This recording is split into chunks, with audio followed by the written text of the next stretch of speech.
বলতেছি, যারা আমার দল নিয়ে ষড়যন্ত্র করবে, আমার দলের কর্মীদেরকে হত্যা করেছে, তাদেরকে নিয়ে মিষ্টি মুখ করাবে, আমি ওই মিষ্টিকে বিষে রূপান্তরিত করে দেবো ইনশাল্লাহ।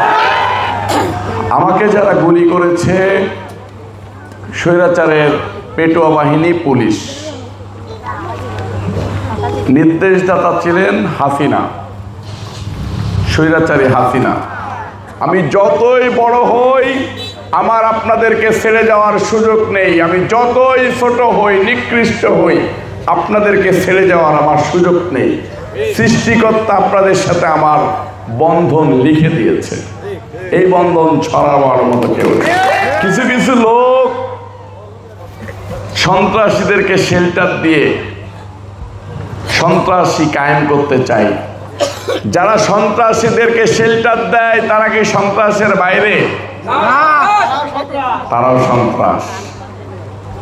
আচ্ছা, যারা আওয়ামী লীগের মিছিল মিটিং করেছে, যারাই করছে, তারা কি আওয়ামী লীগ না বিএনপি?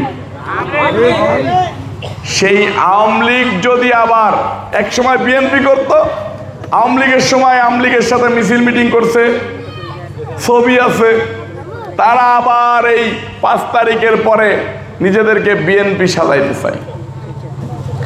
তারা এই বিএনপির সদস্য হতে পারে নাই, দৌড়াইতে দৌড়াইতে মাগুরায় দৌড়াইতে দৌড়াইতে 50 জোড়া জুতা ক্ষয় করে ফেলেছে।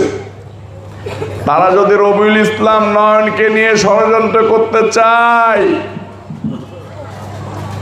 বাঁশের উপরে কি কুঞ্চি উঠতে পারে? পারে? শত চেষ্টা করেও বাঁশের উপরে কুঞ্চি উঠতে পারে না। আমি আপনাদের কাছে একটা জিনিস শুধু বলতে চাই,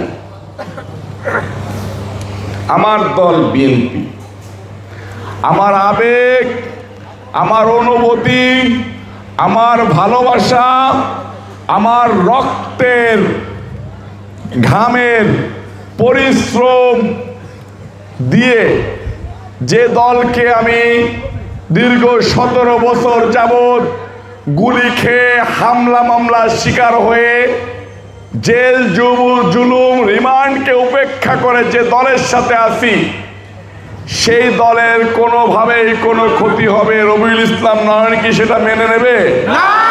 রবিউল ইসলাম নয়নের আত্মার ভাইরা কি সেটা মেনে নেবে? রবিউল ইসলাম নয়নের গ্রামবাসী সেটা মেনে নেবে? নয়নের ইউনিয়নবাসী সেটা মেনে নেবে? নেবে না। যারা আমার দল নিয়ে ষড়যন্ত্র করবে, আমার দলের কর্মীদেরকে হত্যা করেছে, তাদেরকে নিয়ে মিষ্টি মুখ করাবে, আমি ওই মিষ্টিকে বিষে রূপান্তরিত করে দেবো ইনশাল্লাহ। একটা আদর্শে বিশ্বাসী। সেই আদর্শটা কি?